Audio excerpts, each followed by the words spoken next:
This Charlotte man spent years on the streets as a kid in Africa before someone took him in and gave him a chance at a new life.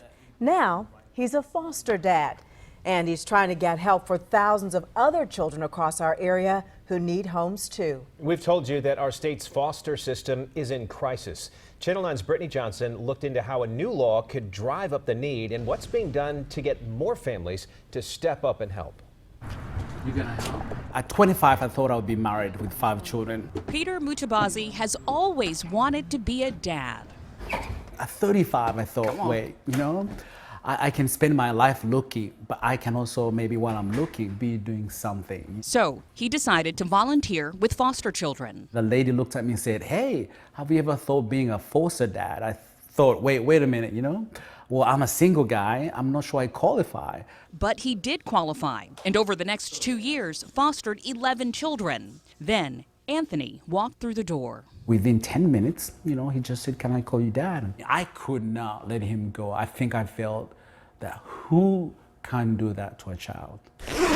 Children's advocates are searching for people like Mutabazi with room in their homes and hearts for foster children. We need to continue to. Will Jones is the executive director of Thompson, a nonprofit that provides therapeutic services to children. It's heartbreaking.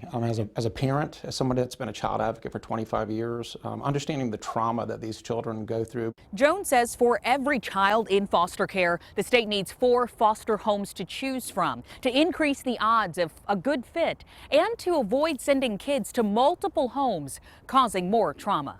North Carolina has more than 11,500 foster children, but only about 7,100 homes. In 2021, the state will implement the Family First Prevention Services Act. It's a national effort to keep families together, in part by shifting federal money from group homes to preventative services like drug treatment for parents.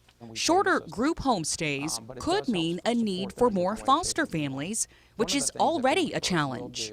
I think there's a little bit of stigma, misinformation. A lot of people hear horror stories of foster care and children in foster care. Jones This is our sensory room. and Becky Santoro are on a mission to change the way people see foster children and to help retain parents. We just need people to kind of open up their eyes a little bit to what's going on in our city. Neglect is a huge issue. Santoro and other foster parents launched Foster Village, a nonprofit dedicated to supporting foster families navigating the system. It is very difficult. Statistically, they say over 50% of foster families don't keep fostering after a year because of secondhand trauma and lack of support. To help, Foster Village hosts support groups and sends out welcome kits. The first couple days are really challenging. Santoro says there is a need for more foster parents of color and those willing to nurture LGBTQ youth. She hands out information at businesses, yoga studios, breweries, hoping to recruit people from all walks of life. They're single, they're married, they're empty nesters. And the truth is we all have what it takes to be a foster parent. If you have empathy, if you are an encourager. Some of us had a really bad childhood, you know, but yeah, in the midst of our worst, we had people who came in and said, you know what? At your lowest, I want to be somebody for you. Now, it's his turn. He's making his title of dad official, adopting Anthony. For me, it means that I'll finally be like an official family.